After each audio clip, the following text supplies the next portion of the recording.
Soalan ketiga yang ditanya oleh abang saya, dia kata kalau kamu pergi sambung belajar dekat Jordan dan mak jatuh sakit, mak meninggal dunia, kamu balik ke Malaysia, masa tu tak ada dah mak. Yang ada batu nisan saja. Kamu sanggup?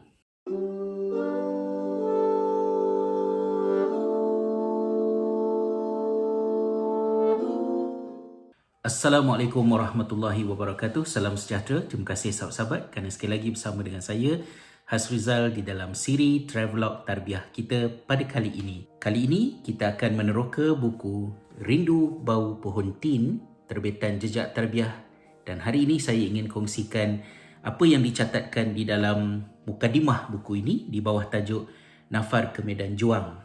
Kisahnya bermula pada tahun 1993 ketika saya dan kawan-kawan sedang mengikuti kursus intensif bahasa Arab di Kolej Ugama Sultan Zainal Abidin ataupun KUZA yang dikenali pada satu ketika dahulu di Gombadak, yang mana ketika itu kami mengikuti kursus beberapa bulan untuk persiapan sebelum berlepas pergi ke Jordan, Morocco dan juga ke Mesir. Oleh kerana kami berada di negeri Terengganu, kami mengambil peluang untuk berjumpa dengan alim ulama bagi mendapatkan nasihat.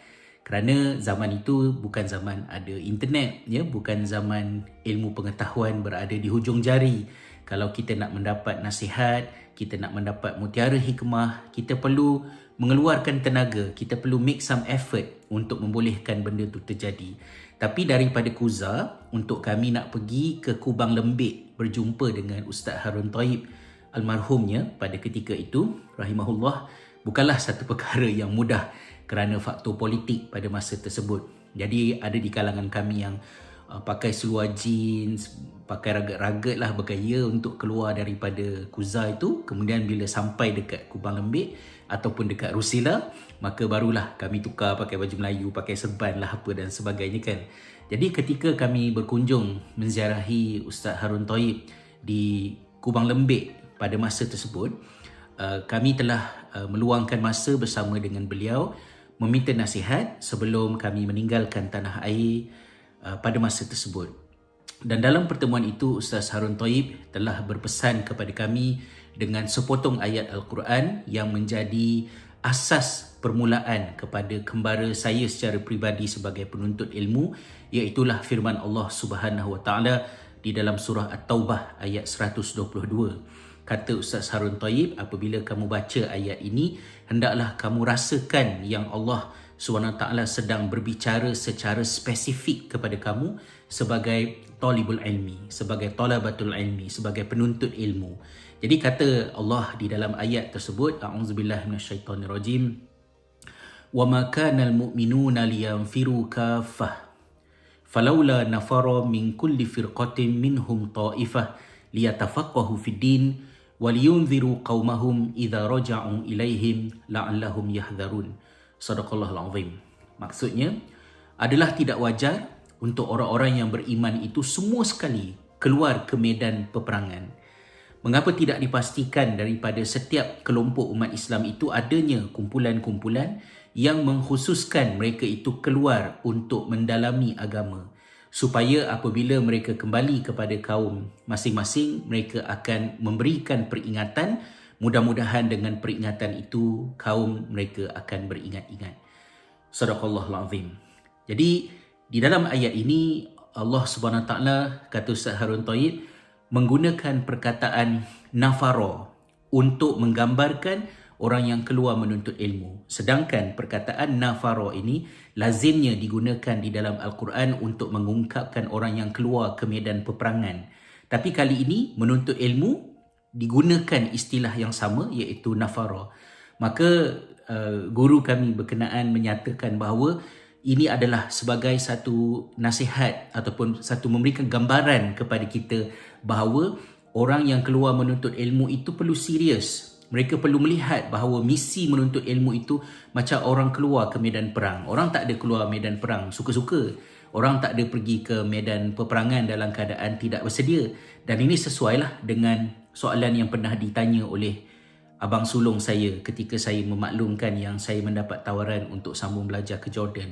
Jadi abang saya tanya, dia kata, kalau kamu nak pergi ke Jordan, kamu kena jawab 3 soalan ni dulu. Yang pertama, sanggupkah kamu pergi ke Jordan? Kalau dengan pergi ke Jordan itu, kalau ada di kalangan, kalau bila kami pergi ke kubur Abah, masa tu arwah ayah saya baru meninggal, kamu dah tak ada untuk tolong nak bacakan doa ke, baca Yasin dan sebagainya, dan kami tak erti benda-benda macam ni. Kamu sanggup ke buat macam tu? Jadi pada masa itu saya boleh menjawab dengan fasih lah. Dia kata tak ada masalah, insyaAllah boleh belajar, mudah je kan pada masa tersebut. Kemudian abang saya tanya lagi, macam mana kalau kamu pergi ke Jordan, jadi kalau ada di kalangan kami yang kahwin, berumah tangga, kamu terlepas kenduri kahwin, sanggup ke? Jadi masa tu pun tak ada masalah. Saya kata insyaAllah okey kan. Kalau saya teringin nak makan nasi minyak, saya belajar lah macam mana nak masak nasi minyak kan. Fasih je jawab. Kemudian soalan ketiga yang ditanya oleh abang saya, dia kata kalau kamu pergi sambung belajar dekat Jordan dan mak jatuh sakit, mak meninggal dunia, kamu balik ke Malaysia, masa tu tak ada dah mak, yang ada batu nisan saja, kamu sanggup? Soalan itu memusnahkan kefasihan, malah memusnahkan mungkin ego saya sebagai anak muda. Saya tak boleh menjawab dengan pantas, dan ketika itu saya perlu fikir betul-betul kenapa sebenarnya nak pergi ke Jordan untuk menuntut ilmu ni. Saja seronok-seronok, nak glamour. Itu adalah zaman bukan mudah ya untuk kita travel, musafir, harga tiket kapal terbang sangat mahal dan pilihan penerbangan juga tidak sebanyak yang ada pada hari ini. Low cost airline tak wujud lagi pada masa tersebut. Jadi kenapa? Adakah saya nak seronok-seronok pergi main salji? Adakah supaya hari raya nanti saya boleh hantar gambar ke Utusan Malaysia, Berita Harian, Salam Perantauan? Jadi kena fikir betul-betul. Ketika itulah saya perlu menjawab soalan tersebut berasaskan kepada kesedaran saya terhadap maksud nafara di dalam surah At-Taubah ayat 122 ni. Jadi pada masa itu saya kuatkan hati dan saya cakap pada abang saya, oleh kerana menuntut ilmu ini adalah sesuatu yang saya lakukan atas sebab yang sangat besar dan penting, saya sanggup dan saya bertawakal kepada Allah SWT, insyaAllah. Itu adalah reflection yang saya boleh fikirkan bila saya teringat kepada nasihat ini. Jadi bila pergi menuntut ilmu digambarkan seperti orang yang keluar ke medan perang, maknanya bila kita nak pergi perang, kita kena ada kemahiran, kita kena ada persediaan, kita tahu bahawa peperangan itu susah, kita akan berhadapan dengan musuh, dan musuh medan peperangan itu mungkin kumpulan tentera musuh yang menyerang kita. Tetapi kalau kita keluar menuntut ilmu, musuhnya mungkin berbeza, mungkin lebih licik. Musuhnya mungkin bukannya tak cukup duit, bukan kesejukan belajar dekat Jordan ataupun susah nak faham sebab belajar dalam bahasa Arab, tetapi mungkin cabaran besar yang menanti bagi orang yang menuntut ilmu di negeri orang jauh daripada keluarga ini adalah sebuah kebebasan. Bebas. Tak ada keluarga. Menconteng arang ke muka keluarga, keluarga tak ada. Tak ada muka yang nak diconteng arang. Pada masa itu tak ada orang nak tegur kita. Kita ada duit, kita duduk negeri orang, kita boleh jadi orang yang berbeza. Kita suka hati kita lah nak hidup macam mana. Nak baik macam malaikat pun boleh, nak jahat macam setan pun boleh. Bila mana Ustaz Harun Taib mengulas ayat surah At-Taubah ayat 122 sedemikian rupa, saya juga teringat kepada satu perbualan di antara mak saya dengan seorang makcik. Saya panggil arwahnya Wan Bitah. Ya, masa tu saya duduk kat tangga. Mak saya tengah sapu daun rambutan.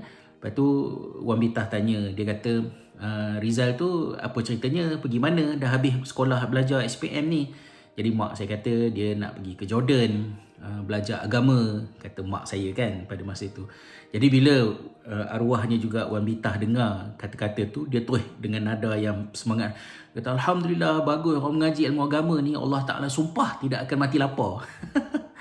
Itu kata-kata dia lah. Walaupun bahasanya tu bahasa orang kat kampung kan, tapi ada kebenarannya dan ada bahayanya. Belajar dalam bidang agama, kita bukan belajar bidang agama sebab kita nak buat duit dengan belajar agama. Tetapi kita belajar agama itu kerana kita nak faham agama kita. Dan keberkatan yang ada padanya menjadikan insya-Allah hidup kita ni ada rezeki. Tak banyak, sikit. Tapi dalam masa yang sama juga, rezeki itu juga boleh hadir sebagai ujian dan fitnah yang 30 tahun kemudian diistilahkan sebagai penunggang agama.